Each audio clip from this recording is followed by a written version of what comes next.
हथियारी नक्सल तो गए, लेकिन दिमागी नक्सल, ये दिमागी नक्सल मौके की तलाश में है। हिंसा अराजकता के वो रास्ते खोज रहे हैं, समाज को गलत राह पर घसीटने के लिए भांति भांति के दांव कर रहे हैं। इन दिमागी नक्सलियों को पहचानना होगा, इन दिमागी नक्सलियों को आइसोलेट करना होगा और राष्ट्र को विकसित राष्ट्र बनाने की मुख्य धारा की ओर देश की युवा पीढ़ी को जोड़ना होगा। नक्सलवाद, माओवाद लाखों युवाओं के भविष्य को तबाह कर दिया, अनेक माताओं के दूधमल नौजवानों को छीन लिया, बर्बाद कर दिया, हर मां बाप के सपनों को चूर चूर कर दिया।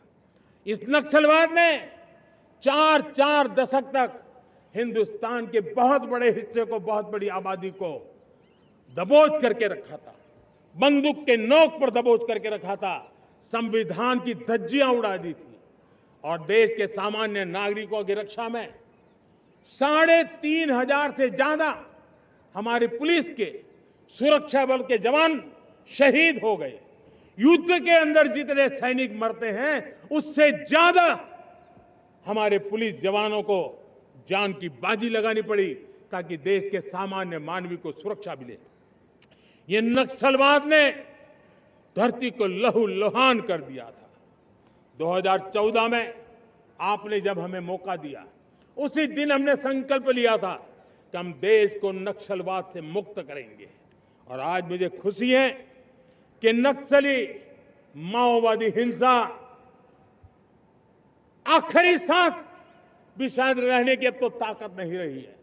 पूरी तरह उसे खत्म करने की दिशा में जहां पर कभी नक्सलवादियों की गोलियां चलती थी, जहां पर कभी धरती रक्त रंजित रहा करती थी, आज उसी नक्सल क्षेत्रों में, उसी इलाकों में नक्सल मुक्त होने के कारण विकास, विश्वास और प्रयास का तिरंगा लहरा रहा है।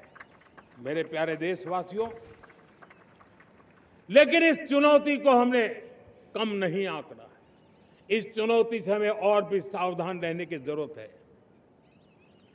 वर्षों तक देश की सत्ता में माओवादी सोच के लोग गलियारों में अपनी जगह बना करके बैठे थे।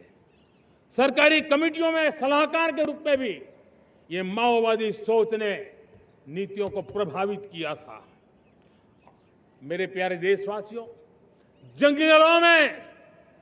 जंगलों में हमें हथियारी नक्सलों का खात्मा बुलाने में, उस संकट से देश को मुक्त कराने में सफलता मिली है। लेकिन हथियारी नक्सल तो गए, लेकिन दिमागी नक्सल, ये दिमागी नक्सल मौके की तलाश में है। हिंसा अराजकता के वो रास्ते खोज रहे हैं, समाज को गलत राह पर घसीटने के लिए भांति भांति के दांव कर रहे हैं। इन दिमागी नक्सलियों को पहचानना होगा, इन दिमागी नक्सलियों को आइसोलेट करना होगा और राष्ट्र को विकसित राष्ट्र बनाने की मुख्य धारा की ओर देश की युवा पीढ़ी को जोड़ना होगा।